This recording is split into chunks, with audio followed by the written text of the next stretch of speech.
Back again for another episode of the Anthony on Air podcast. Appreciate you guys watching and or listening. AnthonyOnAir.com has all our links and info. We're sponsored by our good pals over at Hero Soap Company. Best soap I've ever had. Link in the description below. Frankie C joins us. Jay Sabs in a little bit. We're talking about Sylvester Stallone denying the rumors that he's a member of Mar-a-Lago. Bernie Madoff dies today. Nigel Farage is making a hilarious cameo. The Bachelor, one of the Bachelor contestants, comes out as gay. Aaron Donald rearranges a guy's face. Nice. Piers Morgan goes on Tucker Carlson to do his first interview after walking off his Good Morning America Britain show, whatever that what the hell it was. Yeah. If you want to see a car accident into a train wreck, then watch that interview. I haven't seen it, but you take Piers and Tucker. That's well. Listen, if you don't think that was a car accident, let me introduce you to the Mick Jagger, Dave Grohl song that we will be listening to at the conclusion of the episode. Not today. good? Not good. And I'll tell you what, no. It breaks my heart to talk about those two who I love more than anything. Well, that's a little much. And then to have them, I definitely love them more than my co-host, that's for sure. I mean, it's not even close. I don't blame you there. Not even close. But, and especially the intentions of Mick and everything, but we'll get into it. But it's just... we'll call this show the train wreck into a car accident show. You know when you swing and miss hitting the baseball and you fall down on the floor and you drop the bat everywhere, and on top of that it's T-ball, so it was on a stationary tee. You ever see that happen? On top of that, you get shot from someone in the stands, and then someone dumps hot coffee on your head. Just a lot of bad things happening at once. A little too far. Oh, I'm sorry. Sylvester Stallone, last podcast, I think it was the last podcast. I don't know. We're doing too many of these now. The rumors were he had joined Mar-a-Lago, President Trump's Palm Beach golf course country club thing. Yeah, so apparently not, though. I mean, and they say he said no, that's not true. I don't know where they got that from. By the way, Mar-a-Lago was gorgeous. I mean, it just take a look at it. Look at this thing. Tell me you wouldn't want to go there. Now, I just said I wouldn't. Last episode, I said I wouldn't hang out at a country club. I still maintain that, but that looks like a good time. Also, it looks like the swimming pool is too small for that facility. It does. It looks like a tiny swimming pool. Yeah. And it just looks like a bunch of buildings crammed into each other. No, but it looks beautiful, though. I mean, you got to admit, with the palm trees. Oh, my God. You can't even give credit. No, I would tell you. It looks cluttered. It looks like a cluttered mess. It's like a big, It's a lot of big buildings on top of each other. That's what it looks like. I would kill to be there right now instead of here with you. Okay. Well, go. Who's stopping you? If we got invited to do the podcast at Mar-a-Lago, nah. Would you go? Nope. You're such a liar. Is he going to be on it? All expense paid trip. Nah. No guarantee Trumpy comes on it. No guarantee. Nah, I'm good. I can't believe you. Believe it, sister. I can't stand you, actually. You're the worst. If somebody told me you got an all expense paid trip down to Mar-a-Lago to do the show, I'd be like, sign. I'd be like, who do I have to murder? Because are you all caught up on your hepatitis shots? Yeah, I think so. I don't think I don't want to get down there and then we got all these things we got to watch out for. So the story ran saying that he was a member of the club and that he was there. Sly's reps reached out to TMZ and said he is not a member, has never been a member. The rep tells TMZ that he was recently invited to dinner as a guest, but does not own a residence on the golf course, nor has he paid for membership. Is that part of the thing? Or I guess maybe it's one or the other. You either own a residence on the golf course. Oh, it's probably like you could live there too. It's probably what's it called? Yeah, like a residence, like a living facility as well. That's why he lives there. Trump lives there. Yeah, he does, doesn't he? Yeah. While he isn't a member at Mar-a-Lago, we're told Sly remains a member of the Breakers Club, also located in Palm Beach. What the hell is that? That sounds like fun. The Breakers Club. That sounds. What does that look like? I bet it looks better than Mar-a-Lago. I tell you what, just going off of names alone, Mar-a-Lago or the Breakers Club, sign me up for the Breakers Club. This has nothing to do with President Trump. Sign me up for Breakers Club, too. It has everything to do with President Trump. All right, let's see what the Breakers Club looks like. This looks gorgeous too. Jesus, we should have been rich instead of funny. Yeah, how do we do that? I don't know. Anybody has any ideas? Throw them in the comments. How do we be rich if we have to give up being funny? Which, let's face it, we're teetering on the edge of that anyway. Yeah, this is nice looking. This is What huge. You talk about cluttered. This is huge. Hang on, Google is not. Now, is it laid out nice, or is it all cluttered into one? No, I mean it looks like more like a hotel to me. This one, but it's right on the water. Looks like Buckingham Palace. Yeah, that's big. I don't see any I just see it looks like a hotel. You're right. It doesn't look. I don't see any like palm trees and pools and stuff like that. But maybe the angle's off. But it doesn't look. It just looks like a big building. Yeah, there's some. I'm there's sure some it's palm nice. trees. Who the hell knows? Boy, I tell you, these rich people, it's a different world, my friend. It is a different world. Most of them, they know what they're doing. That's the inside. Look how beautiful that looks. That's nice looking. That's nice. That looks like a Roman or Greek kind of like rotunda. I wonder who owns the Breakers Club. I don't know. But I didn't know Stallone golfed. Does he? I can't picture him swinging a golf club. That's what I'm saying. Like, I don't know if any of these people really golf. Like, I think they just want to be there and, like, be snooty. I feel like if you want to be there, just freaking go. I'm sure they'll open the door to you. No, I think you gotta. I think that's the deal with these places. You gotta. Yeah, I don't think that. That's kind of like their deal. It's like how they make people wait online outside of the club. You know, it's like right, but they're not making Stallone wait online. No, but I bet you if he just showed up unannounced, they'd be like. No, unannounced is one thing, but if he like called ahead and was like, "I want to have something there a month from now." I don't know. Yeah, maybe. I don't know. But see, places like this are so well funded and you already have a ton of members. Like, I don't know if they might not need the publicity. I don't know if they need Sly's, business, or they need that, like, oh, Sly had a thing at our club. I don't think that they need that shit. I think it's more of like Sly had a thing and he'll tell his rich friends, hey, I had a thing at this club. It was a great time. Maybe you should book there too. It's word of mouth kind of thing. Sly Stallone or Sly and the Family Stone? I think Sly and the Family Stallone.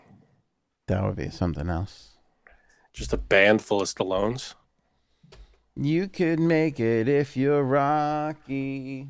I'm going Sly and the Family Stone. I not that I don't love over Stallone, Sylvester, but yeah, come on. I mean, it's not even close. I mean, yeah, but Stallone gave us more hours of joy. No.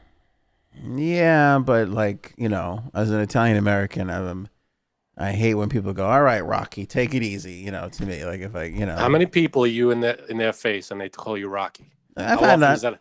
I've had that really? a couple times. Yeah. Someone's called you Rocky? Yeah. Oh yeah. You never had that? Like, all right, Stallone, take it easy there, tough guy, Italian stallion, that kind of stuff. I get big head. I get big. All right, forehead. Get out. I got out of my face. But other than that, I don't get called Stallone. I'd be like, thank you. That's nice. I've been called that. I've been called Tony Soprano before. People that I could see. One guy was like, "All right, take it easy there, Tony Soprano," because I was wearing a leather jacket. I didn't get that. Funny. That's funny to you? It's a little funny. I don't look like Tony Soprano at all. No, but I'm sure when you get heated, the bada bang, bada boom, that comes out. Yeah, I never do. You know me. Do I ever do that? I don't. I never really see you get heated, but I know that when I'm with my family, a lot of Brooklyn comes out of me. I get into, if you see me around my dad or around my brother, it's very, oh, what are you talking about? Oh, get over here, son of a bitch. It's all get a little bit more Brooklyn bada in bings and bada booms. But when I'm not around them as much, I tend to Soften it up a little bit. To be sophisticated? That is sophisticated, yes. Mm. All right. I don't know. A little bit comes out every now and then unwillingly, but if I'm around my family a lot. The Nigel Farage story might be the funniest story of the night. We'll get to that right after Bernie Madoff. Nice tease. Bernie Madoff, dead. Dead. Very dead. Yep. One of 82? 82 years old, $65 billion Ponzi scheme. How much after that? 0 and jail. One of the biggest pieces of garbage of all time. Dead. I don't know. Natural causes? Well, yeah, you know what? That brings me, that made me think about something.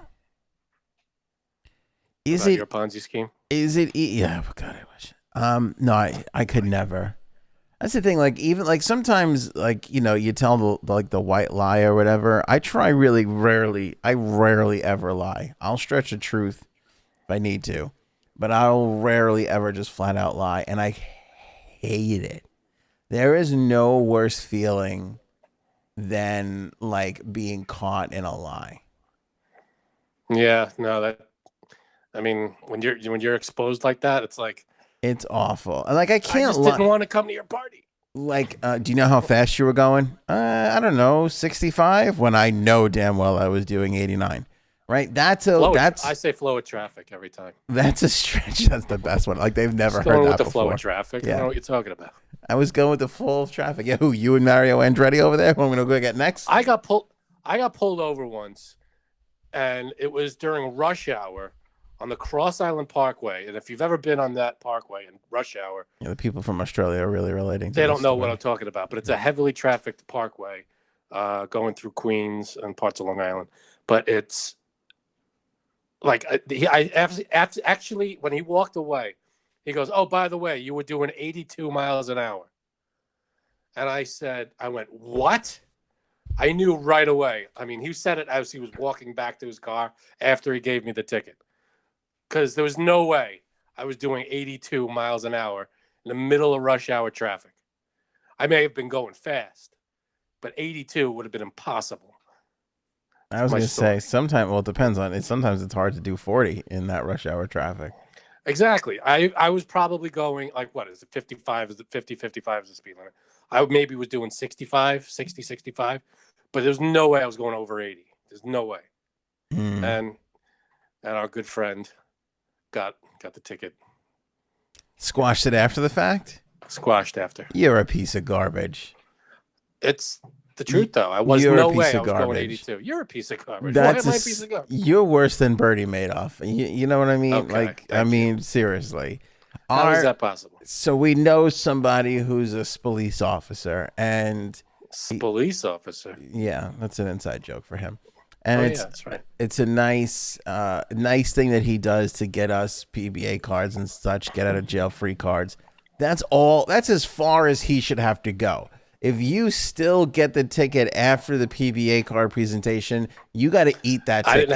I didn't do the PBA card. I didn't have it, or I don't remember. Then that's your fault. Then you can't go to him afterwards and be like, "Can you get this ticket squashed?" But I did. Oh my God, I can't stand you.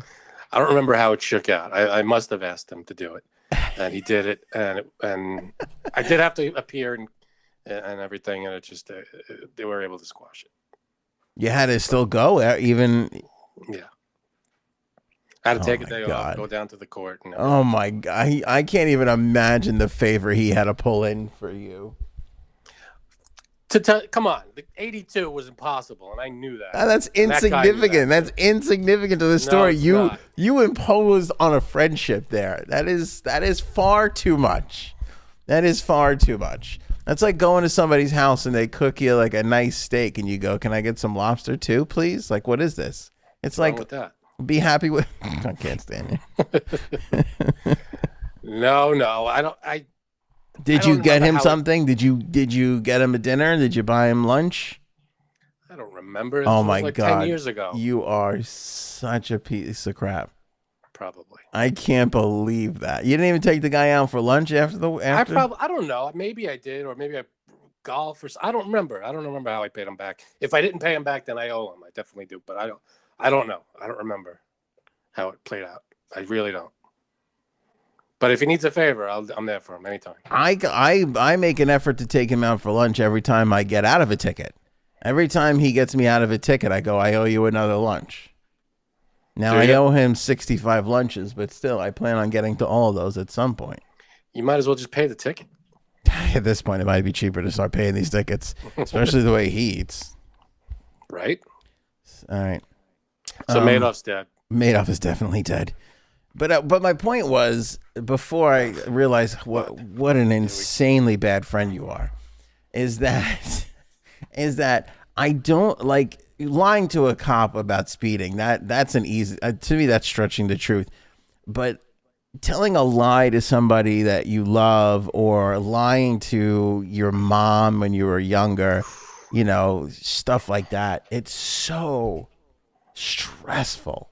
Maybe this is just me, but I hated it. It was so strenuous. Like, I remember, like, at a certain age, I was just like, I'm not going to lie anymore. Like, this is too much. I didn't even know what stress was, but I was like, this is too much to handle. Like, this, I just don't like this feeling. It weighs on you, man. This guy had a $65 billion line going for years. How? You have to be dead inside to be able to function. How was he able to get away with it for so long is my question. Because you get a reputation, right? And you do a little something for one person. You're able to, invest and get a nice return for this person. And then suddenly somebody else comes, and then somebody else comes. And before you know it, you're like, well, if I do this way and take advantage of this way, and if I make this person, he would bring a big return to somebody. And they would go and tell all their rich friends. And you know what I'm saying? And then that person would bring back 5 other people that would be like, and here, take my money. And so he would take 5 people's money, then go to somebody else, give them a big return on their investment, and then they would go and tell more people. But meanwhile, it was just part of the money that he took from the 5 new people that he got. So he was just the 5 new people. He would just take their money, put it in his pocket. Just all of it. He was making up false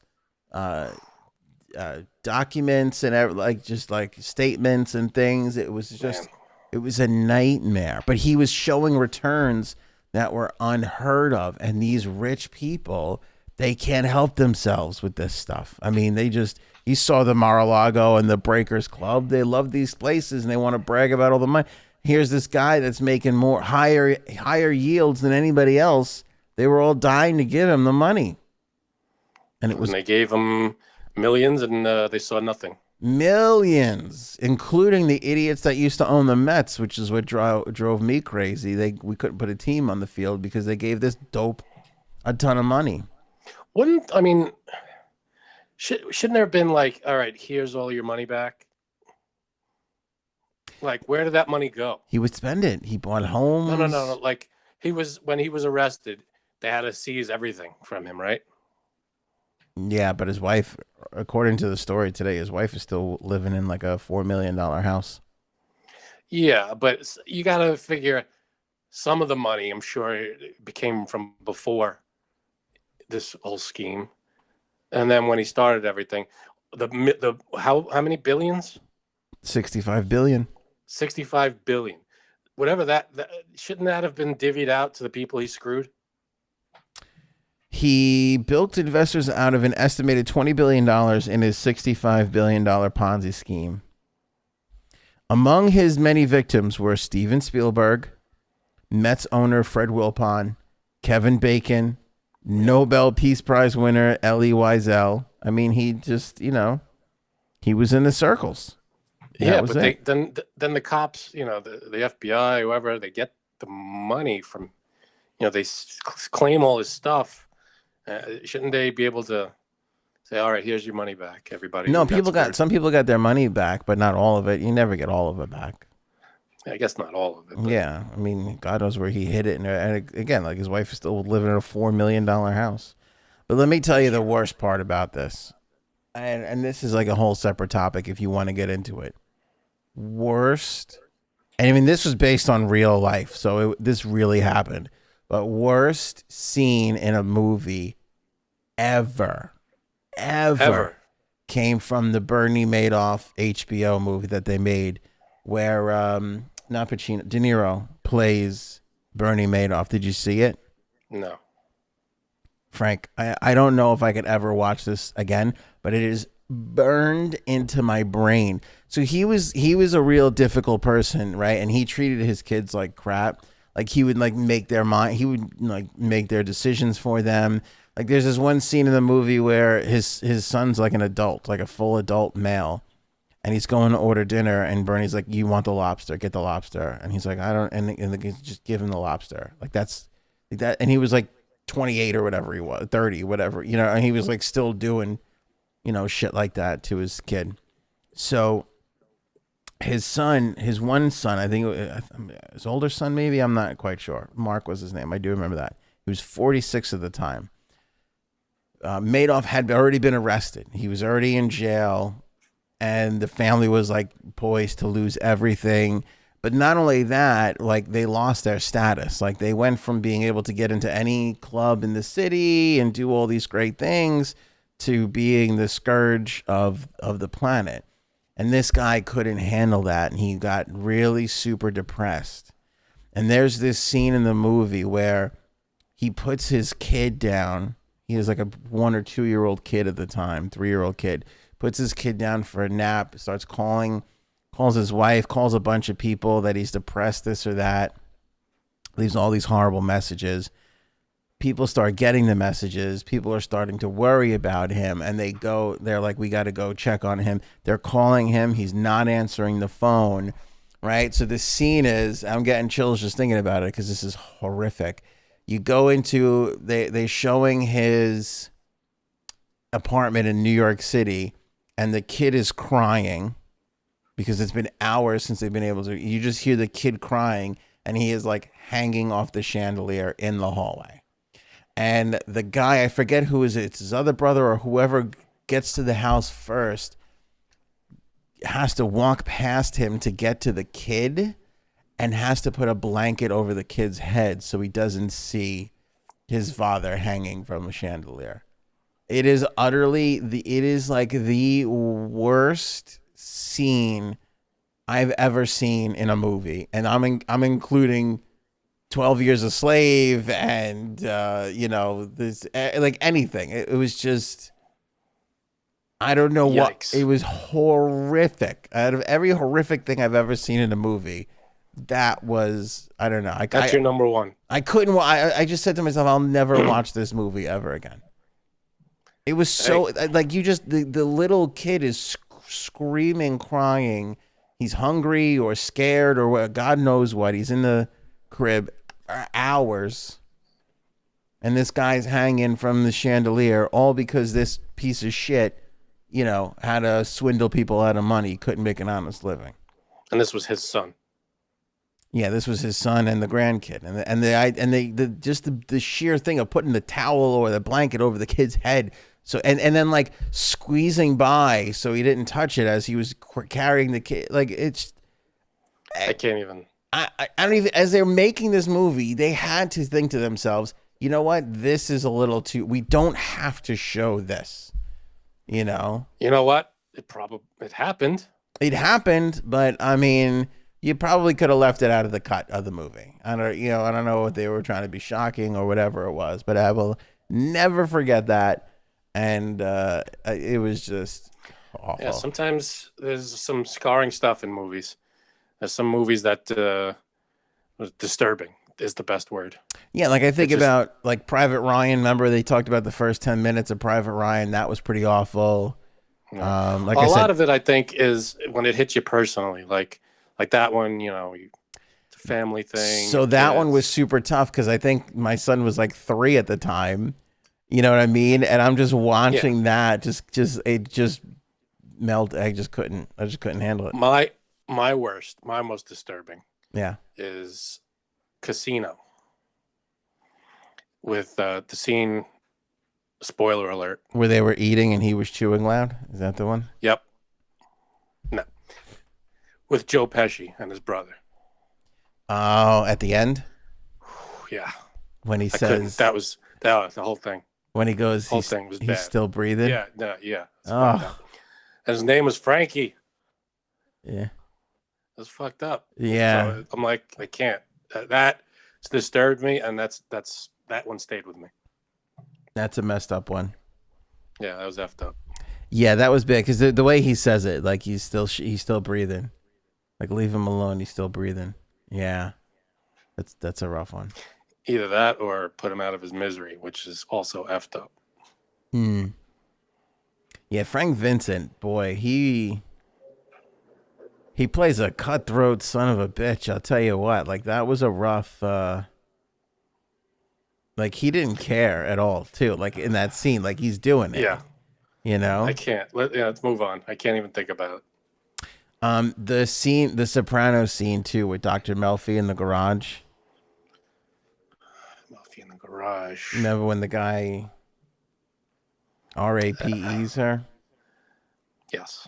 I fast forward to that now. When I rewatch it every year, I always move past that part. I can't watch that part. That's horrific. Yeah, that's effed up. And when what's his name kills the old lady, that's kind of effed up too. Yeah. Yeah, because the old lady's like, oh no. Like the old lady starts saying, oh no. It's weird when people, like little things stick in your head. Like the fact that, he's still breathing or, oh no. Like she's saying, oh no. Like she can't, Yeah. There's a lot of disturbing crap out there. So disturbing. So disturbing. Not to get too off topic, but it just, Floyd, when he's screaming for his mom. That's hard. What was it? George Floyd when he's screaming for his mom. Yeah. Oh yeah. Oh my Sorry, God. it blipped out a second. Oh Yeah. No, it's terrible. It's that's absolutely heartbreaking. terrible. There's something about an adult male screaming for his mom. You know what I mean? Ugh. It's Depressing. It's disturbing and it's awful. Yeah. But there's a lot of tough scenes in movies to watch. But that one, people might be thinking, "Oh, what Ant's a real, wuss." That's not that bad. But that I don't know. It was at the time, like I said, I had a kid the same age. You had a It messed kid, me up. exactly. But once it hits you personally, you can't get rid of it, and it just stays with you. Yeah, it messed me up a bit. You might not be in that situation, but something about it you relate to, and it's like it just hits you, and you're like, "Oh God." Like my brother, one of his worst ones is what was the name of the movie? The Hills of Eyes, I think it's called. Mm-hmm. Where I think the guy has a gun and he points it at a baby. Like the mother's holding the baby, and there's one of the hill people is pointing a gun at the baby, and that alone is my brother's. Like he said, I had to turn the movie off. I couldn't watch it. He can't handle that. At the time, his kids were babies. So he related to it, I guess, and it disturbed him. So you never know what they didn't hurt the baby. I don't remember the movie too well. Yeah. But that scene, I guess, screwed with him. I have a sore spot for children. Is that the word? Sore spot? Soft spot? Soft spot. Soft spot. I'm sore from my children. They jump on me all the time, but I have a soft spot for children. I can't. If you're being mean to a child, I can't even. Any innocence, children, animals. Yeah.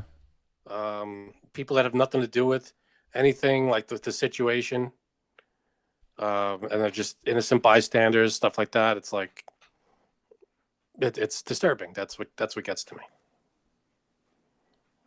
Yeah, that's heartbreaking. Let's do our hero soap read before we get to this hilarious Nigel Farage story, which I have audio for, which I absolutely love. And I love hero soap. Best soap I've ever had. You know this, Frank. I rave about it all the time. Smells amazing, makes you feel amazing. All the different aromas that they have are just phenomenal. That new woods aroma I haven't had yet, but I'm looking forward to trying that out. Woods. Yeah, smell like the woods. Does it come with that guy on the front of it? Wood. Jimmy Woods? I don't remember his first name, but last name is Wood. Oh, the porn guy? No, that's porn hilarious. guy? No. That'd be great if they put that on a package. Right. A lot of people put him on a T-shirt, and then everybody realized he was already dead, and then I'm like, oh. But some people still kept selling them shirts, though. I don't know how they get away with that. You got to be able to sue, right? I don't know if anybody like had the rights. I think it was like just like an ex-girlfriend. But it's his face. It's his image. More than his face. I don't know why. I mean, he's got to have like family or someone that would be able to sue. If someone used my great-great-grandparents' face, I'd be like, hey, you can't use that. Yeah, but that's you though. Like if you're still around and you know it's them. I don't know if he had any family around. I don't know either. Yeah. Anyway, Hero Soap Company. Hero Soap Company. If you want to wash off any bad feelings from bad movie scenes, Hero Soap Company is the official soap to do that. And when you buy a bar of soap, they send a bar over to the troops. They're so extraordinary. Love Hero Soap so much. They're just fantastic. And sign up for a subscription right now where they'll send bars of soap to your home every single month, however many you want. And you can save 20% off the soap that way. Nice. It's a good deal. It is. It's a great deal. 20% off is a big chunk of change. That is one more than 19%, according to the leading experts. If you believe the government. Who made those numbers up? The government. Boy, I'll tell you what, comments were rampant after we took the QAnon people down a notch last time. Aw. We definitely had a couple of QAnon people in there that had their feelings hurt? Hurt feelings after we. Aww. Yeah. It's adorable. I feel bad because I love anybody who spends any time with us. If you spend more than 30 seconds with this show, I love you and I appreciate you so much. But it's hard, but you got to tell the truth. And I mean, a lot of people writing me, Frank, going, Q's not about that. Q's about people doing their research. And it's like, no, we don't know what that's about. That's not what it's about. It's the opposite of that, by the way. It's about throwing out something and seeing what sticks and then running with it. Yeah, it's like that was part of his little theme. Like he just puts something out and then you go look it up and you do the research. I get that, but the fact of the matter is it's basically came down to some nerd just trying to keep people reading his website is kind of really what it was at the end of the day. Co-opted Bullshit. By a campaign trying to get a guy reelected. It was kind of those two worlds coming together. It really was a lot less about saving the children and all that stuff. Nigel Farage. Yeah, let me. I'm gonna disconnect you, pop you back on here because Jay Sabs is having some trouble getting in. Okay. So give that a second. Pop back on in a second, there, bud. All right, we're having a little bit of technical difficulties here. Trying to get Jay Sabs in because she's a Nigel Farage expert, believe it or not. Even though nobody really knew who the hell this guy was up until, or I should say, I never heard of him up until like 3 seconds ago. All right, that worked. Let's bring her in. Jay Sabs, the world's foremost authority on Nigel Farage. Janine, do you know who Nigel Farage is? No. Awesome. Who is he? He is a British activist, political commentator, broadcaster, former politician who served as the leader of the UK Independence Party from 2006 to 2009. Oh, Nigel Farage. Is that it? Nigel Farage? I have no idea. Oh, okay. Not a clue. You got me on that one. I did.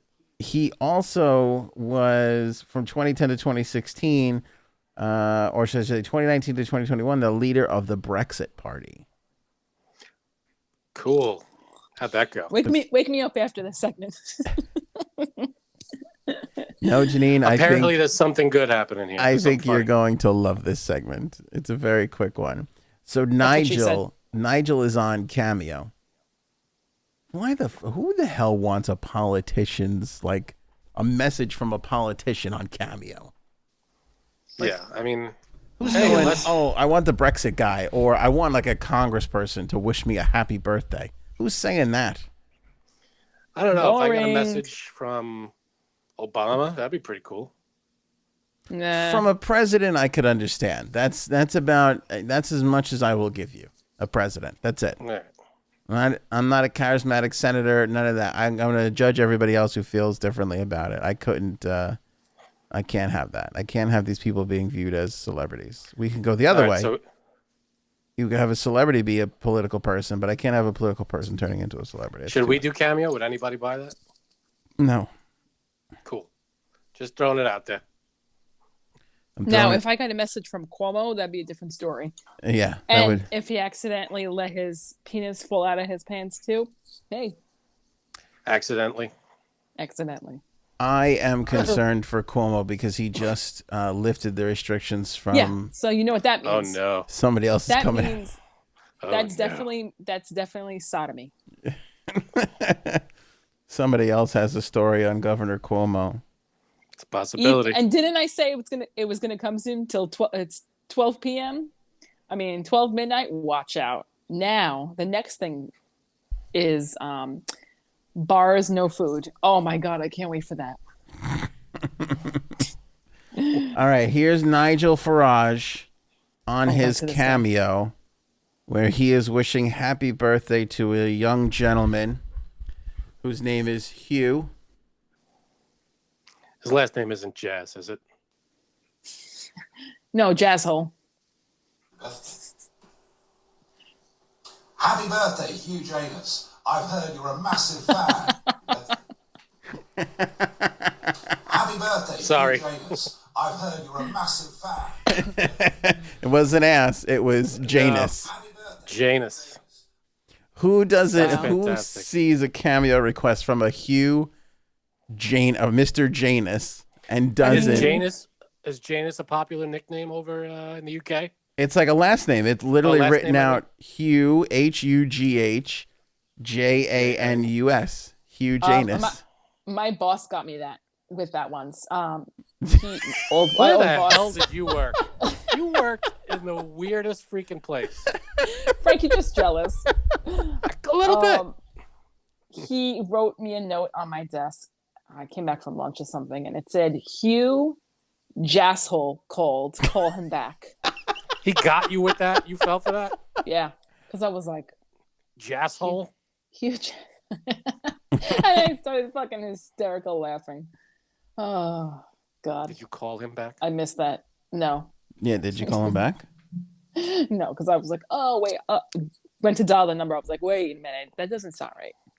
So when did Nigel Farage realize that he's been punked? I don't know if he realized it after the fact, but he put the Cameo out. He did it. I mean, Jesus. Yeah, I think that he still doesn't know. How do you say that? And you go, as you're saying, you go, oh shit, this can't be real. Yeah, see, I feel like as soon as you say it, once you say it out loud, it's like he probably did a couple of takes.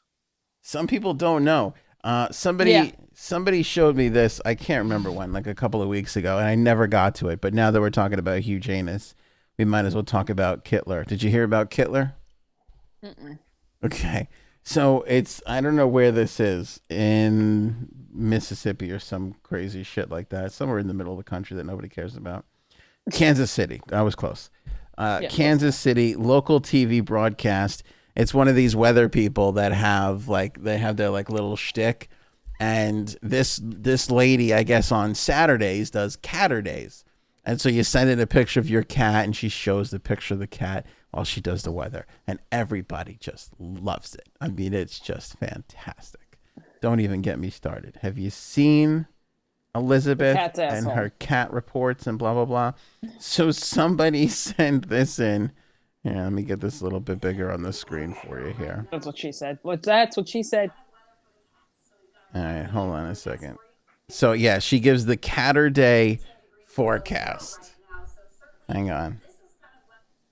Let me get this up for you here. That's what she said.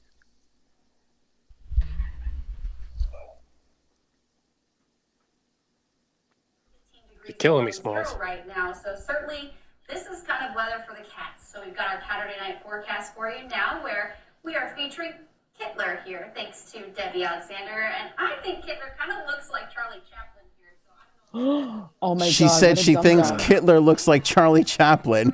What does Kittler look like, Frank? Come on. The other guy with the similar mustache. Time for a treat. This idiot goes, it kind of looks like Charlie Chaplin. Are you the stupidest person to ever live? She must have felt like really dumb afterwards, right? But the kitten's name was Kittler. I mean, it says Kittler on the screen. I don't think she wanted to say, look how cute Kittler is. But she did. That's what she did. God. Look at Kittler. Yeah. No, that's not good.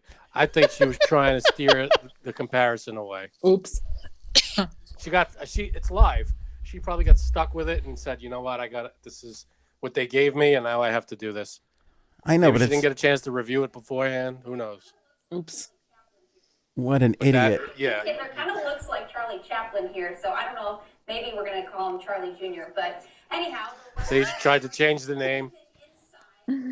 That's terrible. Poor cat. Yeah. She did. Kittler. I mean, Kittler. Do you want to? I mean, I understand, but why would you name it that? Do you want to hear her apology? She apologized. Oh my God. There's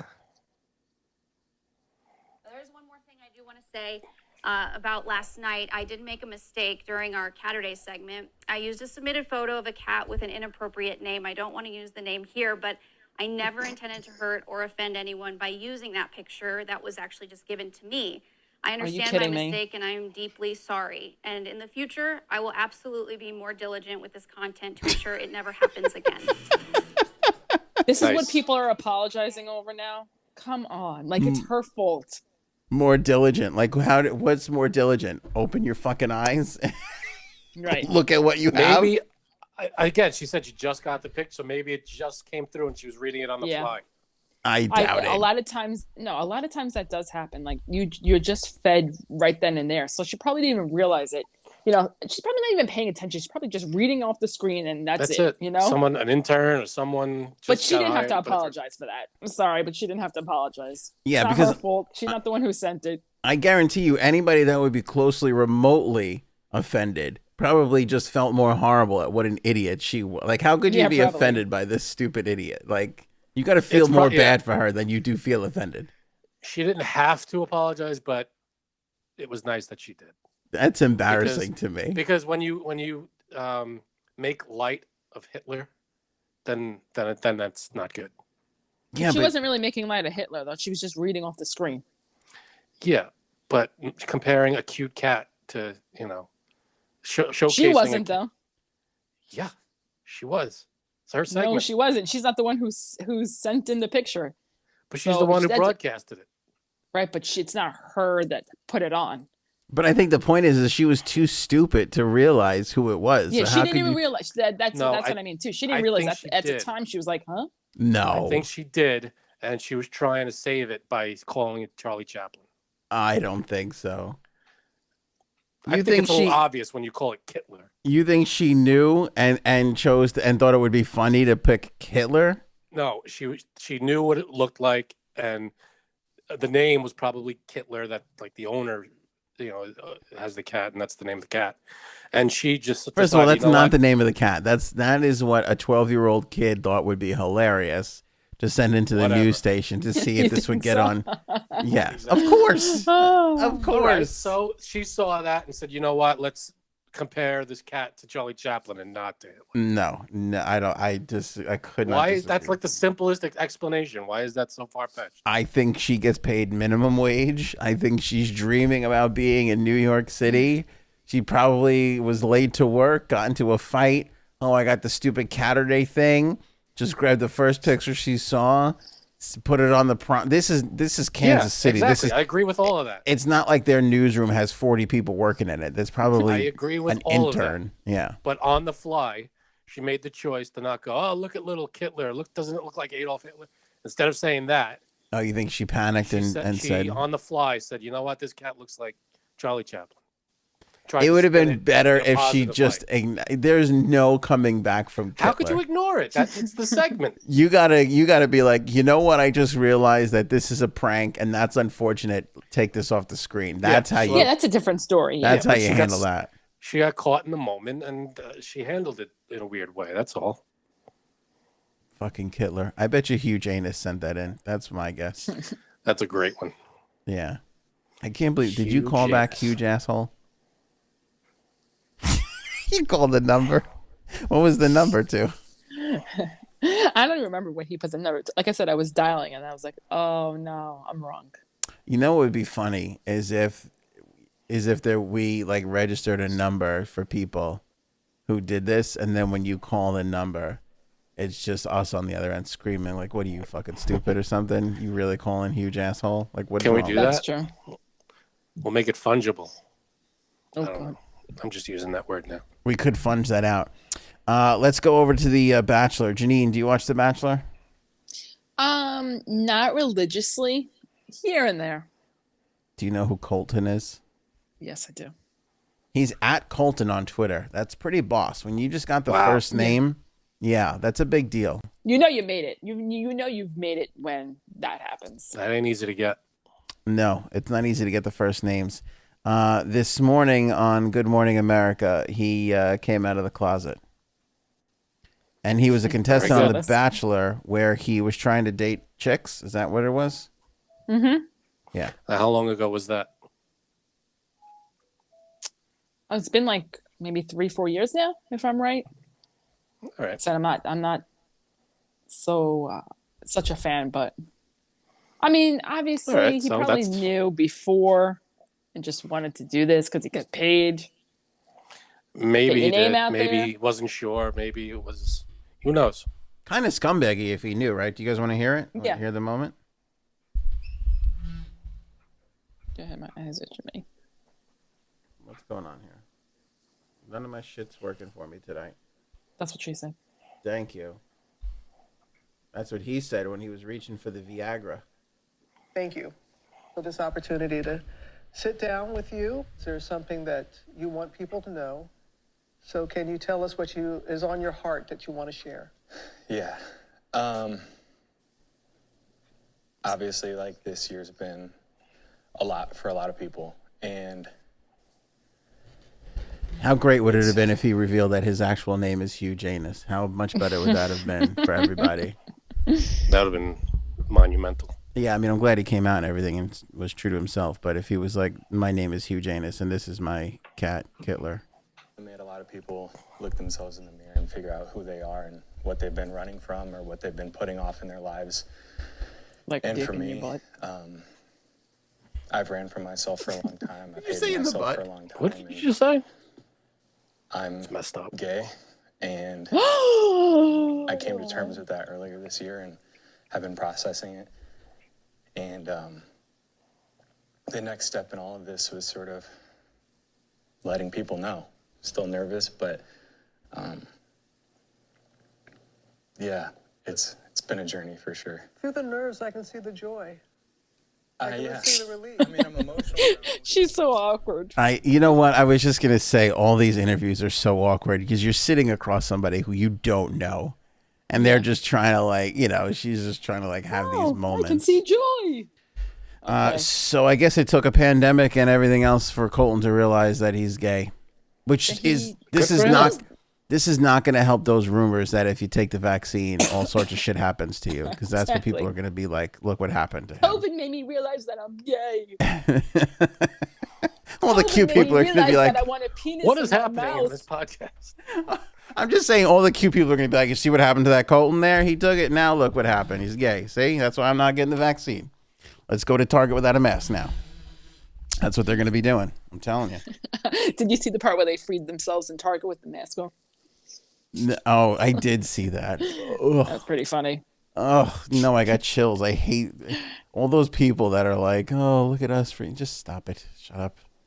Go away. What was that? Milk America. Yeah, free America. Ugh. Free me from the masks. Go away. Follow the damn rules already. God. Oh, Frank, you're such a stickler for rules. Rules are good.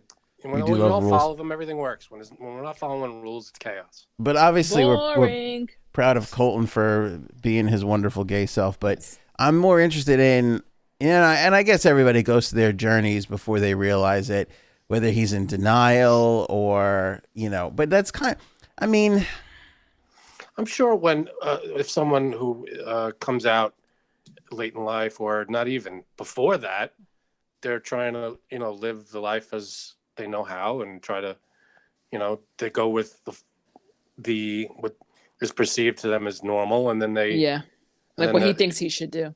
Right. So I'm sure that's what was going on, but then he came to his realization. It's tough when there's a lot of money and fame wrapped up in that Bachelor show, though. That's pretty tough. He may not have come to grips with it at that point. That might not have been, he may not have come to the realization that, during that time of The Bachelor. So you don't think there's any chance that he kind of knew, but it was like, I'm a good-looking guy. Always a chance, I could get on this show and make some money. I like to give benefits of the doubt here. Maybe he didn't come. I don't know. Too much. What? Too much benefit of the doubt. No, I try to be, as fair as I can, and maybe he didn't realize, he didn't come to terms with it until later. After, maybe he didn't realize that he liked, a penis in or around his mouth. I mean, I love saying in and around the mouth. That's my favorite part of that expression. Me too. There's a penis in or around the mouth. That's just so fucking funny. You guys are fucked up. No, that's not it. Why, you don't think that's hysterical? You like a penis in or around your mouth? Like, that's just fucking... In or around. Why is it in or around? It's just so funny. Nobody ever says you like a vagina in and around your mouth. We really should start saying that, though. I really feel like that should be a new thing. You heard Put it that on first. a t-shirt. I'm going to put it on a fucking t-shirt. That and a picture of Kittler. I wouldn't do that. No, I'm going to put a picture of this reporter and be like, this person thinks Kittler exists. This reporter believes in Kittler. God. No, again, good for Colton, but I feel like, also somebody was saying on Twitter, I don't know how true this is, that he's got some stalking charges against him, and this is kind of his way of like... I heard that too before, yeah. Like, feel bad for me. Yeah. I don't know. He stalked one of the contestants or the girl that he won the show with, or I don't know how it works, The Bachelor. I have no idea. Yeah, like, I don't know how it works. Don't they have to, like, marry or something? Like, I think you pick a girl, and then he was, like, stalking the girl. Yeah. Was that how it went? Is that kind of roughly? I mean, I don't know exactly, but maybe he was stalking her for her brother or her father. That would be nice. Something's not adding up there. Yeah. That sounds better. But this was the huge story. Are you shocked that coming out as gay is still a huge story in 2021? Yeah. Me too. It is shocking. It should just Everybody's gay. You two are gay. My father's gay. You should just Everybody has a little gay in them. I mean, it should just be as normal as, like, nobody has to come out that they're straight because it's normal. It should be that way. I think because he was on The Bachelor, that's probably why he made it like an announcement plus the stalking. That's it. I mean, yeah, but it should be just you are what you are, who you are, and that's it. Just live your life.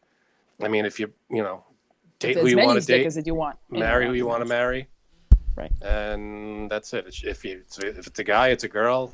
Well, we'd be on our way to that if your fucking stupid Catholic Church wasn't so stupid. It's nice. I'm not the one making gay jokes back and forth. Who's Aaron Donald? Who made a gay joke? A penis in and around your mouth? That's not a gay joke. It's not a joke. It's a fact. You could put your penis in and around a woman's mouth. That's not gay. No, but it was, he didn't realize he liked to have a penis in and around his mouth. Yeah, that's funny. You could say the same thing about a girl. She didn't know she had the penis in and around her mouth. That's not a gay joke. If you were talking about a girl, yeah. We were talking about the fact that it's a funny expression to say penis in or around a person. That is a funny expression. Penis. A penis. Nothing Who's to do Aaron with Donald? being gay. Could be gay. Could be not gay. Aaron Donald friggin' rearranged this dude's face. So Aaron Donald is he plays for the San Diego Chargers. He is, by all accounts, like maybe one of the most chiseled and perfected human beings on the planet. Like he is without a doubt like considered to be like just an absolute perfect specimen. This is a picture of him. Yeah, the ladies and the gay guys are gonna love this. Look at that. Look at that. That's a ripped dude. That's not me. That's not for you? Yeah, that's not for me. No. Could you imagine mouthing off to this guy, Frank? Are you kidding me? No, but I thought Janine would be something off to him. Yeah, that's true. Good point. Let me tell you something. Nobody puts anything, including food, in and around this guy's mouth. Like you just stay away from this dude. The stomach looks a little Ow. little pudged up. Yeah, but he is like, everybody agrees. Like he is No, he's a big dude. like, remember when like Lawrence Taylor like ruled the NFL? Like that's. How old are you? Oh. Shut up. This is what he did to the guy. Look at this guy's face. Ow. He can't even see his eye. Why did he do that? What did he do that? He talks shit about him. Or I his don't know. girlfriend. Or his wife. When you see Aaron Donald coming, you've got to do everything in your power to not upset him. Well, this guy probably figured this is a famous football player. He's not going to swing at me. Mm-mm. You know, they egged him on. I don't know what happened. What was the situation? You want to know what happened? No. He's. We got a next story. Yeah. I just like to ask random questions. I don't expect answers. Oh, Jesus Christ. ESPN. Come on. Do your research. Oh, let's make up something. Wait, my favorite comment from the girl who got upset, who loves Q. Mm-hmm. She goes, "You should be thrown off the air." What the fuck are you talking? What air? This is a podcast. There's no air. Nobody gave this to us. No, this is our own thing. Who's going to throw us off the air? The bosses? You're fucking looking at the three of them. I just thought that was funny. That is funny. You should be thrown off the air. Oh, no. The air. You should get a fucking clue of how podcasts work. An attorney filed a criminal complaint against Los Angeles Rams pass rusher Aaron Donald, Pittsburgh, Wednesday, saying the defensive tackle and others assaulted his 26-year-old client at an after-hours club last weekend. Attorney Todd J. Hollis said his client, DeVincent Spriggs, great name, DeVincent Spriggs, D-E apostrophe Vincent. Apostrophes.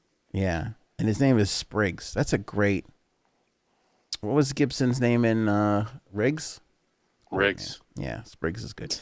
He needed 16 stitches and suffered a broken orbital bone, a broken nose, a concussion, and a sprained or broken arm. They don't even know. That's how bad it is. Yeah, he got messed up. The alleged attack occurred around 3 a.m.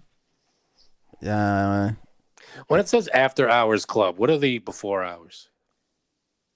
Well, it depends. Usually, probably closes at 1 o'clock there, 12 o'clock.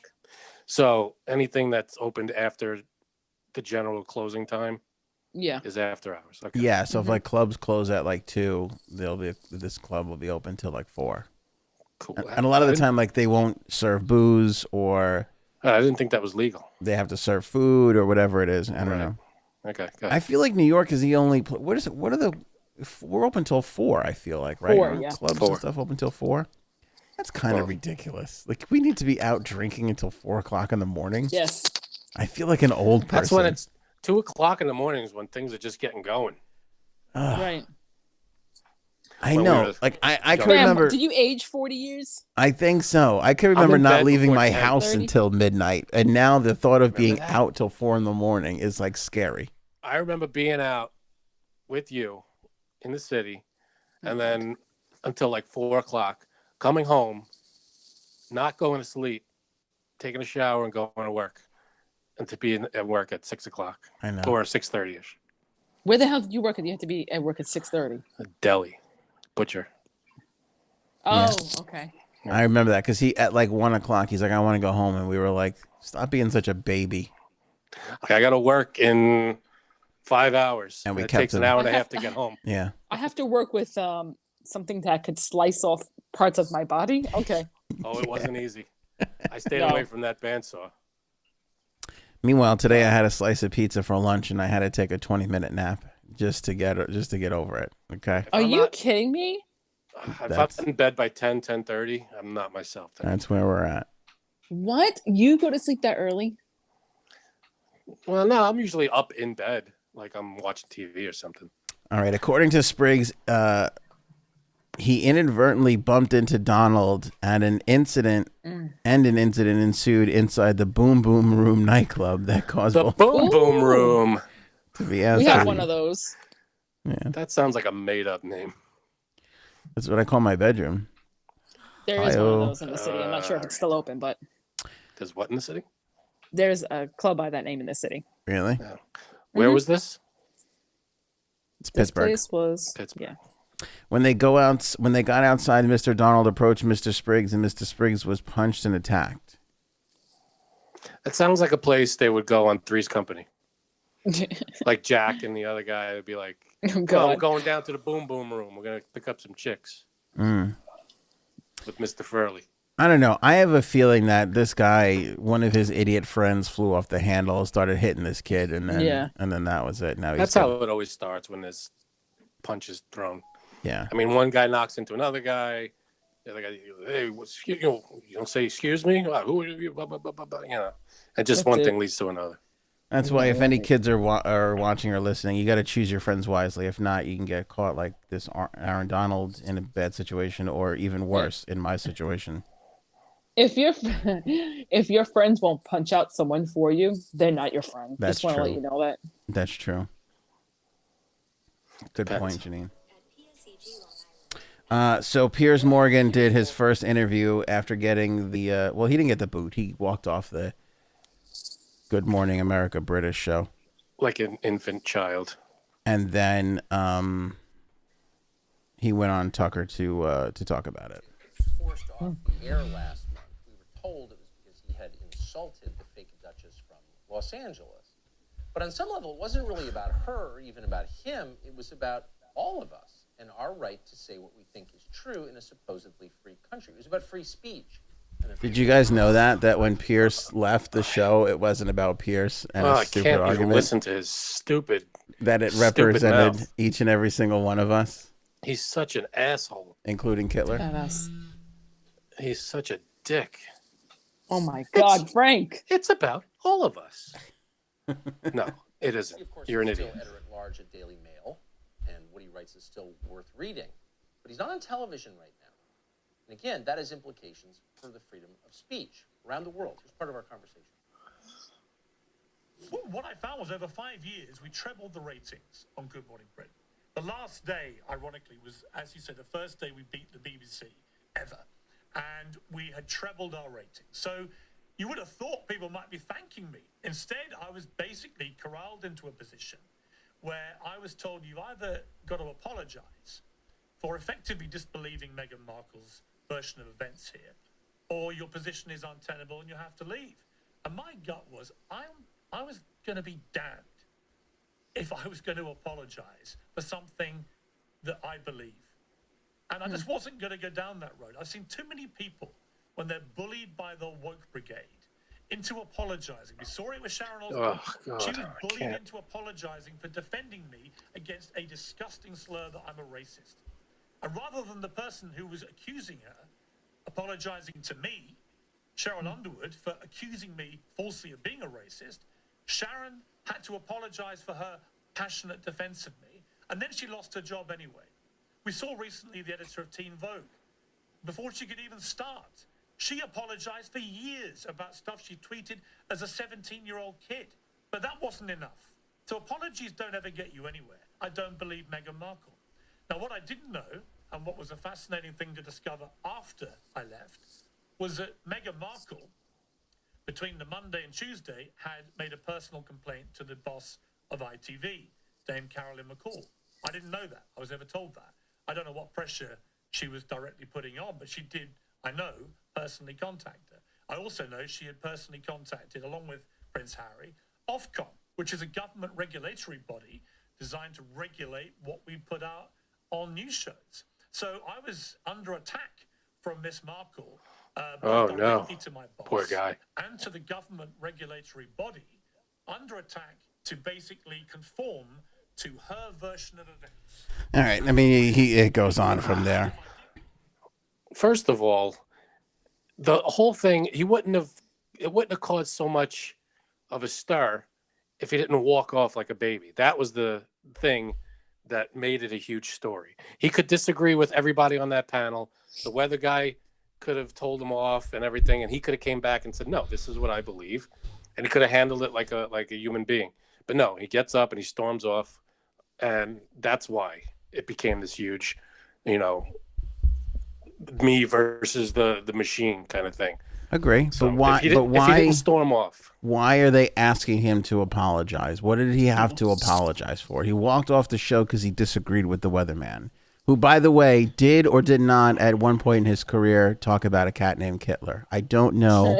We'll try and confirm or deny that rumor. I'll check on it. I don't know if every weather person has to go through the Kittler. I don't know if that's like a hazing thing. I'm not sure how it works, Frank. Yeah, we see how you handle it. That's the that's the test. Yeah. But Piers Morgan could have just sat there and come back and maybe defended himself against what the guy was saying about him. But instead he chose to walk off, and that created this huge thing. And then it became, I feel it was of course I don't know the inside stuff. I don't know what they're talking about behind the cameras and everything. No, few people do except for the people in the room. But it seems like him walking off put the pressure on the network to say, we can't just let you, you got to. I don't know if the apology was for bashing Meghan Markle, because he did that on a regular basis. Right. So why? So why does he? What does he have to apologize for? Walking off the show? Probably walking off the show. Why? Walking out on his job. Who wants to? Who needs that? What? Who needs that? Who wants that apology for what?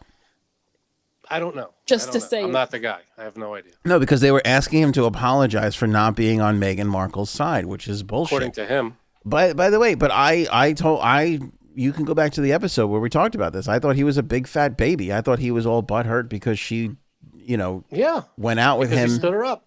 And then, she stood him up. And then she ghosted him for Harry, which I totally get. But still, he has a right to his opinion. He could say whatever he wants. Which he expressed every single day. Listen to the weatherman's argument. The weatherman, I'm sorry if I don't know his name, but he was like, we have to listen to you day in and day out saying all this negative stuff about Meghan Markle, which they never stopped him from doing that. He did that every day, apparently. I don't know. I've been in the room. Was him walking out. I'm with him when he says apologies don't work, because I've been in the room. I've been in the room with the executives when they're like, "Aunt, just apologize," and I go, "No, I won't do that." And they go, "We don't even care. We know you didn't mean to offend so and so, whoever. Can you just apologize?" And I refused. Absolutely refused. So how do you know they don't work if you never do it? Because they don't work. Because first of all, the people that are asking him to apologize, they don't believe in it either. They don't give a shit. And they're not the ones. They just want him to do it, and that's it. What'd you say, Janine? They just want him to do it, and that's it. That's it. That's it. They don't, like you said, they don't care. They just want him to apologize, and that's it. Because in his BS woke culture world, if an apology somehow, but by the way, if they got it in for you, he's right. The apology doesn't work, because sometimes you apologize and they just keep right on going. That's why I've always said. How many times have I said it? There's this cancel culture, but then there should be forgiveness culture. If you're truly sorry and you ask for forgiveness, and that's then the next step should be people should be able to forgive you and welcome you back to whatever you're doing. And there's just not. It's just not there. He referenced the Vogue girl. I didn't even read that article because I was so incensed about it. But this woman got put to the editor role of Vogue. They went back and found tweets that she sent out when she was 17. I don't know how old she is now, 27 or whatever the hell it is she is. We went back to tweets of hers from 17. Do you know what kind of stupid shit was coming out of my mouth at 17? And luckily for me, I didn't have Twitter to spew it all out on, or I would have been done for. And they fired her. She got the job. Dumb. They fired her like 3 days later when the tweets got brought to light. That's so dumb. And she apologized for the tweets from 10 years ago when she was 17. Which, again, a lot of places, a lot of companies, a lot of organizations, they handle it in terrible ways. It's not the right, everybody handles it differently. That was not handled correctly. And if she's apologized and it's an old thing, and unless it's like, unless she's like a Nazi, then that's the different story. But it's true though. Like, at what point, like, they called, like, again, I don't know if this dipstick is a racist. I don't really even care. I don't think he was being racial in this particular instance. I think it was more he was burned by a chick that ghosted him. At what point? So then Sharon Osbourne says he's not a racist, and the girl says he is. Like, at what point do the people who are constantly accusing people of being racist, when did they get in trouble for anything? Right. Why would they? Well, if they're wrong. I feel like sometimes accusations. Yeah, like you just get to say that to people, and it's like just okay. Okay, yeah, it's not okay. And I mean, to me, like, you got to call out people for what you got to call them out for. But again, like, going back to our Twitter fight that I had a couple days ago with those people and Lou Lamorello, it's like there are real racists out there that need to be exposed, and we're running around calling these other people racists with no basis to it. And it's like, if there's no basis to it, then of course that's wrong. But if there is, then they need to be called out as well. I don't know I don't follow Piers Morgan enough to know any of these accusations. I don't know his stuff. But the only thing I can think is with this thing, he would have had to apologize for walking off his show. Again, I don't think that's what they were asking for the apology for. I think if what he says is true, which, it's a game of telephone. They tell him, he tells us. So I don't know if maybe they were asking him to apologize for something else, and he was like, oh, they want me to apologize to Meghan Markle. Maybe it's that. I just don't. Something seems wrong there. I feel like they probably wanted him. If it were me, if I were running the show, I would say you'd have to apologize for walking out on your own show, for walking out on your job. If you left your job with 3 hours left in the day and you just walk out because you got into a fight with someone and you leave, I'm sure an apology is in order, no matter what your job is. Probably if you want to keep your job, yeah. Right. So they probably wanted him to apologize for that. But to be fair, he rips on Meghan Markle apparently all the time. I never watched the show because it's over in London or whatever. But according to the weather guy's argument, he goes, we have to listen to you day in and day out. I agree with the weather guy. I think he was wrong, but it's a talk show. And yeah, exactly. Yeah.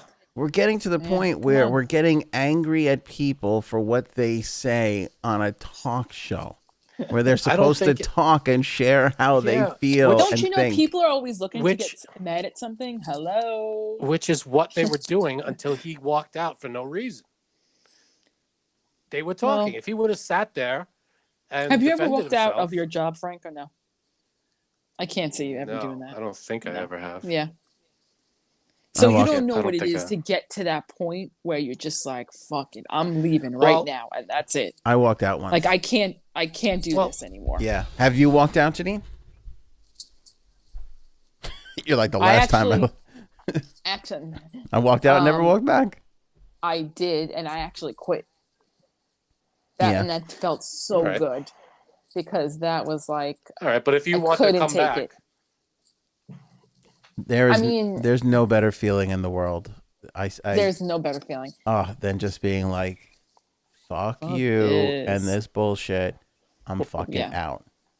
Yeah. I mean, I don't think at my last job, I saw it probably the most I've seen it. People walking out, the boss walking out and just leaving like a big blow up. Fuck this. I'm leaving. How would the boss not apologizing? Out? Not like forever walk out. No, not forever, but like just for the I'm day leaving. or something. Yeah. But like the boss that's it. They can get away with it, I'm sure, because then they just come back the next day and no one's gonna fire them. Yeah, but I've seen other people do it too. Like I said, I've probably seen it 20 times at my last job. That's a lot of times. that's way more. Again, I don't know where the hell you worked, but yeah. It sounds and like I'm being cheap with that. I'm being cheap. Yeah. Mm-hmm. Wow. You're the way where you worked sounds like a circus. Do you want to share why you walked out, or no? You don't have to. Oh, well, it wasn't at my past job. It was the like long time ago because went to school for fashion and started this job, and the woman who she was like the head designer, and not from here, from a different country, and when she spoke, she didn't understand me and really anybody else either. And then one day she goes, I think I was 21. She goes, "You're going to steal my designs and open up your own company. I know what you're doing. I know. You American something." And I was like, goodbye, I'm leaving. And you know what? I wouldn't even want to steal your designs. I could. And 15 years later, you see this shirt? No. Yeah, exactly. So I left. From her design. I was like, yeah, I'm done. Like, I'm leaving. And I left in the middle of the day, and I didn't go back. And she tried calling my cell phone, and she tried calling my house phone, and I did not pick up. And the guy who hired me, I spoke to him the next day, and I was like, I'm not coming back with her. Sorry, done. And Did she do this a lot to you, or this was like an isolated? She just did this once. She said things before that were like annoying and very condescending, and I was like, I'm not dealing with this. Bye. Especially when she accused, I'm like, I'm 21 years old. You think I have fucking $5 to my name to open up a company? But it felt so good that I was like, goodbye. I quit. I don't understand. Like, you work for a like she works for a company. Those designs, she designs stuff that are given to her company. Why would you steal? Because it's not hers anymore; it's the company's. Right. Well, she's dumb. Yeah, she was not. What smart. What are you stealing from the company? You get paranoid people. You get people that are just super paranoid. Yeah. Yeah. Yeah. There's a lot of people out there that are like that. I get you. There's no better feeling though than walking. When you think about when you're sitting there, you're like, I got to do this, this, and this, and this, and then I got to do this the day after that, and then I got next Wednesday I got to go here and meet with this. And you're just like, I don't have to do any of that anymore. It's just the best feeling ever. Yeah. Yeah. It's the best feeling ever. The best thing to do after quitting is go to a movie at like 2:00 in the afternoon. Just go to a movie. I was going to say leave an Upper Decker, but okay. Nice. Speaking of Upper Decker, that we got to talk about Mick Jagger and Dave Grohl. Now, I love Mick Jagger. I love Dave Grohl. Love it. I'm going to be honest. But together? I love Mick Jagger. I was never a huge fan of Dave Grohl. I could appreciate his talent, but I was never like a huge You're crazy. out of the park fan. I don't even know how you can call yourself a rock and roll fan. Like, come on. The Foo Fighters are... Because if it's Foo Fighters against Metallica, obviously he's picking Metallica, so... Which I get. I understand. That's fine. I love other bands. I respect other bands. And I like Foo Fighters. I'm just not a huge over-the-top fan. Like, I think Mick Jagger is leagues ahead of Dave Grohl, is all I'm saying. Also, centuries older. Yeah, he's a legend. He's there first, that's for sure. I just feel like... I feel like he might be as beloved as Mick Jagger, like when he gets to Mick Jagger's age, you know? Okay. I don't think, my opinion, I don't think his songs, from what I've heard, again, I haven't heard all of Dave Grohl's music, but from what I've heard, a lot of the music is not as universal as the Rolling Stones. True. Yes. What I think though is like if you were born in the 40s, okay, and then you grew up with the Stones, if you were born in the 40s to the 90s, you probably have great respect for Mick Jagger. And I think that Grohl has the possibility of having even greater respect from people that were born in 1975 to whenever, by the time that he gets to 65 or 70. Okay. Maybe. But I don't know. I just think his music isn't as good as... Well, you're wrong, and he's fucking phenomenal. Anyway, so I'm on Twitter, and I see Mick Jagger tweets. I wanted to share this song that I wrote about coming out of lockdown with some much-needed optimism. Thank you to Dave Grohl of the Foo Fighters for jumping on drums, bass, and guitar. It was a lot of fun working with you. Hope you all enjoy Easy Sleazy. I was like, boner, instant boner. Instant boner. I'm like, I can't believe Mick Jagger teamed up with Dave Grohl and put out a song. And he's just putting it out on Twitter. This is amazing. And then I listened to it, which is where the problem started. Oh no. Because it stinks. And it is. I gotta ask my father to listen to it because he's a Mick Jagger fan. Oh my God. Stinks. Mick Jagger needs Keith Richards. Mick Jagger fucks. He does. He does. He's got like. Well, I'll tell you something about him, but go ahead. He's got a ton of kids and grandkids. Like he's got an endless amount. He does fuck. That's for sure. But I mean, this song stinks. I can't play too much of it. I'm gonna play like a little bit of it because it'll get us flagged. But I'll read you the lyrics. Oh no. No. I mean, music-wise, it sounds cool. Again, I can't play too much. Can we put a link to it? That sounds like yeah. Cool. I mean, it sounds really good, but wait until you hear the lyrics.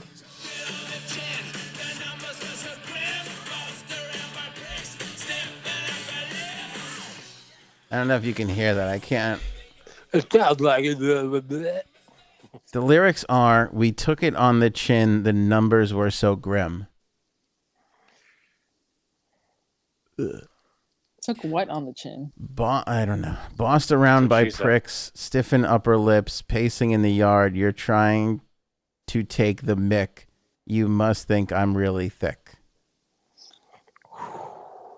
Looking at the graphs with a magnifying glass. Cancel all the tours. Football's fake applause. No more travel brochures. Virtual premieres. I've got nothing left to wear. Oh my God, bye. I'm done. I mean, these are the shittiest lyrics that I have ever heard. I mean, we took it on the chin. The numbers were so grim. Like, oh God, I don't even know what to say. Looking out from these prison walls, you gotta rob Peter if you're paying Paul, but it's easy. Everything's gonna get really freaky. I'll write on the night. Soon it'll be a memory you're trying to remember to forget. Wow. That's a pretty mask, but never take a chance. TikTok stupid dance. Took a samba class. Yeah, I landed on my ass.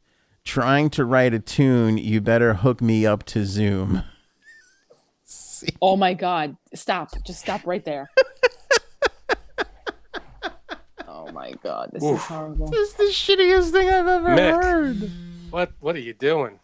You know what I started thinking immediately? Like, how...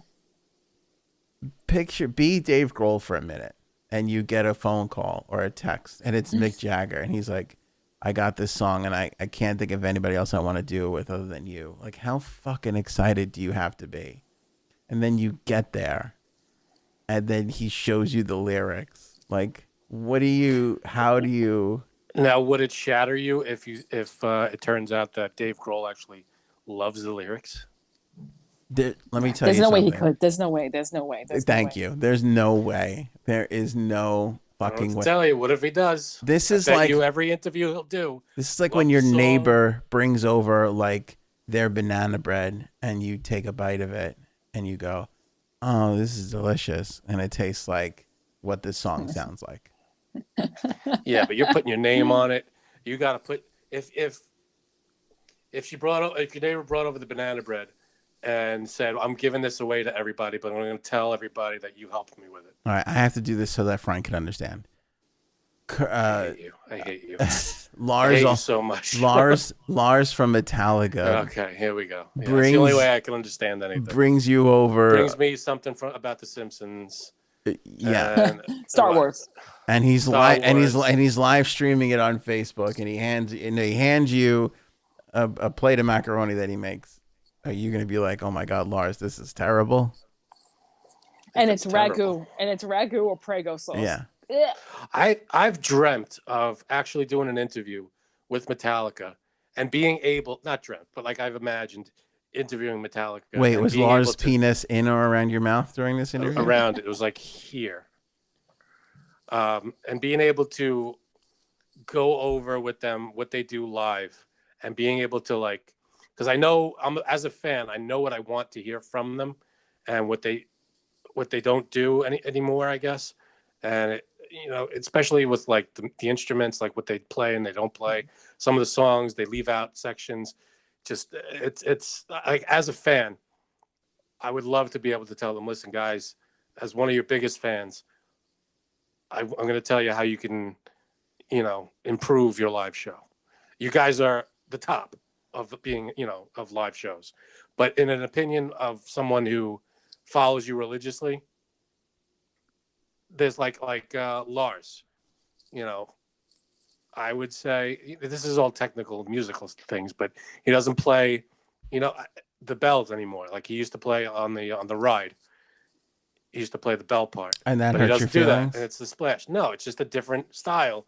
He's evolved into this different style that it doesn't sound like the old stuff. When he plays Right. an old song, it's not the same sound. But you know better than them? Is that what you're saying? I'm not. I'm saying I know what the fans want to hear because I am one. Okay. And everybody feels the same way that you do on this? You I pulled... don't know. Maybe, but maybe not. I could be way off. This This my is own like when opinion. people come to me and they go, Aunt, I really love the podcast, but it would be so much But- better if you got rid of Frank. Like all right, I don't they listen to play- them. which I appreciate. They don't have to listen to me either. This is my opinion. But I'm saying, Lars, I'm going to tell you what you could do to make yourself sound better. They play the song "Battery" live a lot. Yeah, And okay. it's one of their fast songs on the album Master Puppets. And in the middle, there's in the bridge of Battery is this slow breakdown part. And they don't play it live most of the time. They skip over it. They do, James will yell something to the crowd and then they'll jump to the next section. But if I feel like people miss that part, that's a great part on the album. And I feel like people want to hear that part. That's my opinion.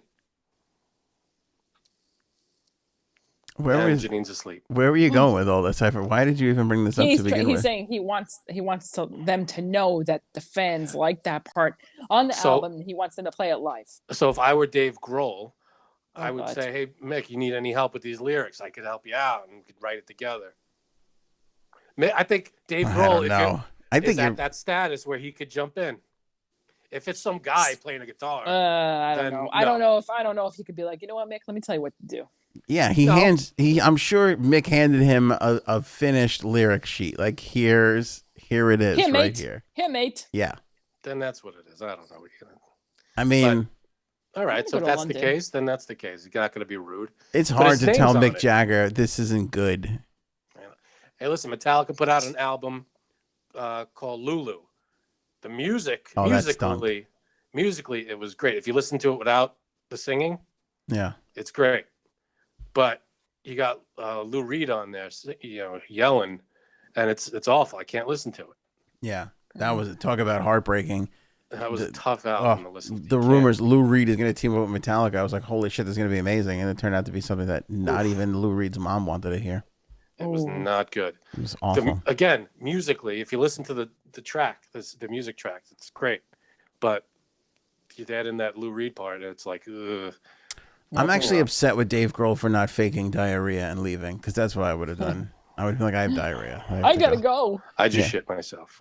I would actually shit myself just to on prove. purpose. Yeah. Yeah. That you don't want to be involved in that. Yeah, I agree.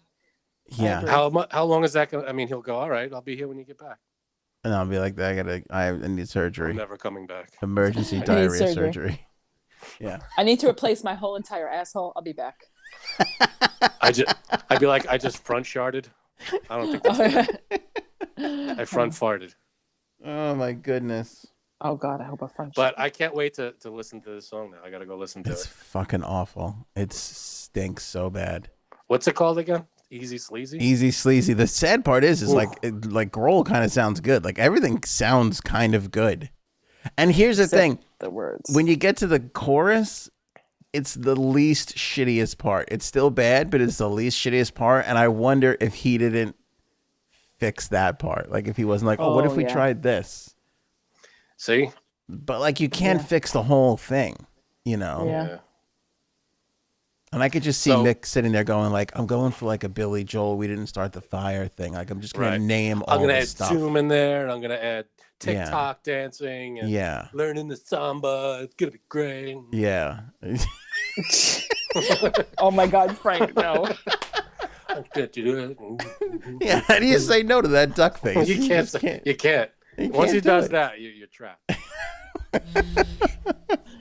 Oh God, what is that? Right. So here's what we're gonna do. It's like, I'm like, no, Mick, I can't do it anymore.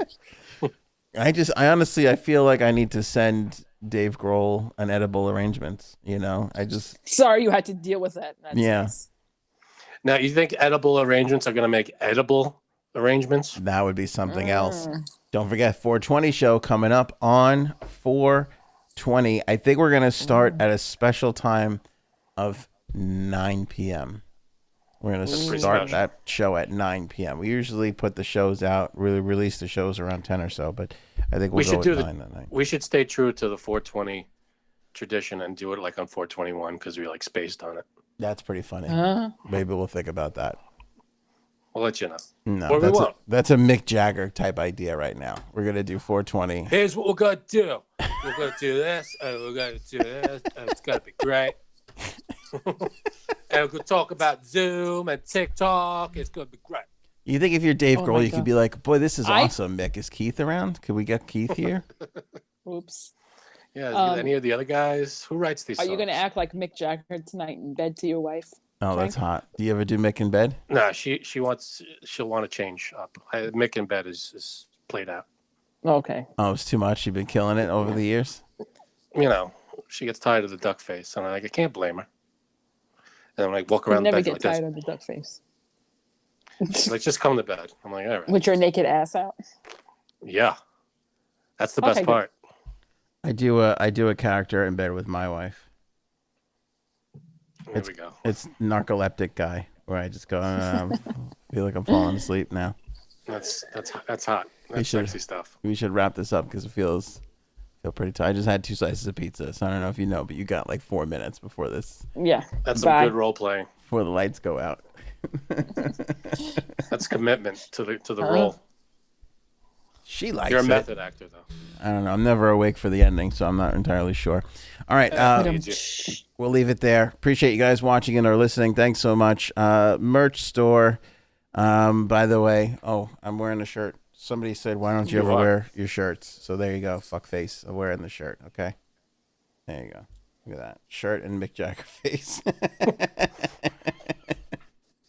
Order up at shopanthonyonair.com. AnthonyOnAir.com for all our links and info.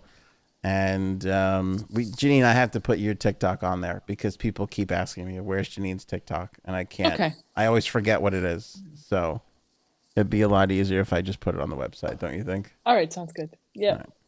And then I want to start a TikTok with Frank where he just does Mick Jagger. That's what I want. It's all different songs. Yeah. Just different songs and musical. And that shit works for Britney Spears just twirling around. You do the same shtick. It'll be great. Here's what we're going to do. We're going to drink this Arizona. God. And we're going to write a song. It's not a lot of sugar for now. 420 show on 420 at 9 p.m. Until then, we will see you guys on Friday.